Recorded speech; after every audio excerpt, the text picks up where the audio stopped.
Hello everyone, welcome to our 21 days answer writing challenge for CAPF AC 2026 paper 2. Today let us look at the model answer discussion for day 5, which will be dealing with argument. You can download the model answers of all these questions from our app, the link of which will be given in the description of this particular video. So moving on to today's question. So the question is universal basic income as a sustainable solution to address poverty and inequality in India. So first of all, as usual, we will go with the structure or approach for this particular question. Since it is an argument, we will start with the introduction, and the argument for should discuss about how or why it will be a sustainable solution. Argument for like 5 to 7 points under this particular dimension, substantiating how or why this particular universal basic income will be a sustainable solution to address this poverty and inequality in India. And then in the argument against part, simply list some 5 to 7 points highlighting the limitations or challenges in this particular regard. So here in the argument against, what are the limitations or challenges? So that we can discuss here for some with some 5 to 7 points. And finally, you can conclude with a conclusion. So briefly, this can be the structure of this particular argument. Going on with the elaborate discussions. Here, the introduction can be simply the definition of this universal basic income, right? Or else some statistics with respect to this poverty or inequality that is prevalent in India.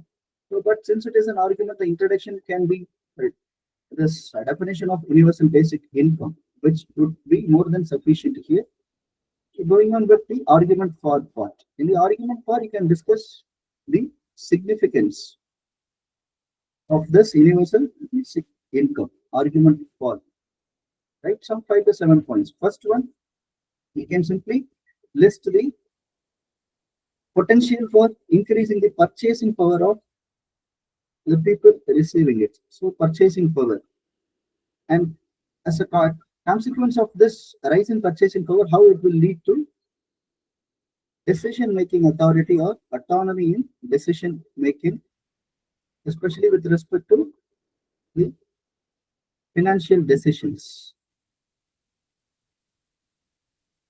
Financial decisions. In this regard, you can simply discuss it as an empowerment of individuals.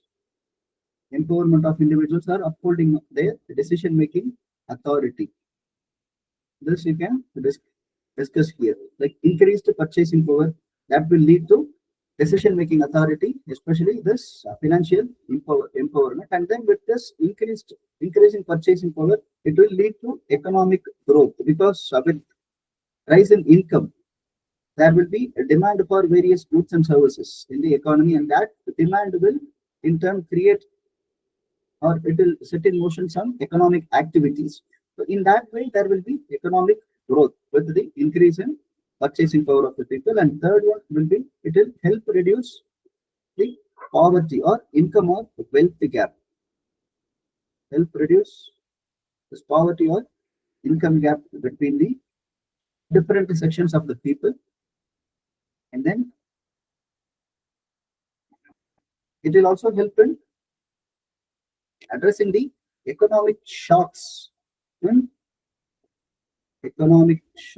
certain BPL families, because they will be having some cushion or a offer in terms of a minimum guaranteed income on a monthly basis. So that way, it will help prevent some economic shocks, especially in the rural areas and in the very downtrodden section, among the very downtrodden section of the people. And finally, it will also lead to human capital formation, because with such a regular income, people can plan for spending the money towards this healthcare, education, etc., etc. So that way, it will also lead to human capital formation. So these are some of the points with which you can substantiate how this universal basic income will lead to poverty reduction or this reducing inequality in India.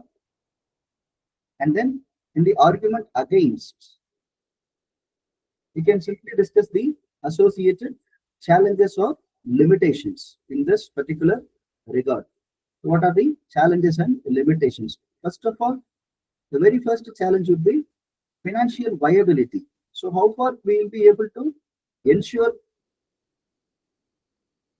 this universal basic income? Universal is for everyone. So irrespective of any metrics, it will be provided for everyone. So how it is going to be financially viable in the long run? And second thing is there is something called opportunity cost. Like instead of giving this income, the government can spend it directly towards this healthcare or educational purposes for the people from all these BPL families or other downtrodden sections of the society, or else it can also spend it towards creating some employment opportunities. So there will be this opportunity cost in all these aspects. And then we can also highlight the inflationary pressure, the potential inflationary pressure. Since there will be free money that will be available in the market, that can definitely lead to some inflationary pressures in the economy. And then it will also disincentivize people from going or from searching for work. Like it disincentivize work, making people lazy, and it will provide a sense of entitlement to the people. So sense of entitlement, this you can highlight here. And then the targeting issue or operational issue. Since it will be universal, so how far we will be able to manage it with the human resources or other technological intervention? So that is going to be a big question mark, like how we are going to implement it effectively. So that will be a big challenge here. And then this political will also be a big hurdle here. And finally, you can also say the wasteful resources, or not wasteful, wastage of the resources, because since it is universal as against targeted beneficiaries, like universal versus targeted. In targeted, there will be cost cutting or there will be some savings on the government exchequer, but when it comes to this universal where everyone will be provided with a basic income, that will definitely lead to wastage of resources, again leading to this something called opportunity cost that we have already discussed. So we can simply discuss all these points, and in this regard I would like to emphasize one thing, that don't aspire for maintaining an equilibrium, because here we have covered only some 5 points, and here on the other dimension we have covered around some 7 points. So there will definitely be some inequality between the number of points across these 2 dimensions. Don't try to strive for equilibrium, that will not be possible always. Right? Whatever number of points that you are able to recollect or you are able to brainstorm under each of these dimensions, try to write it. And finally, going with the conclusion of this particular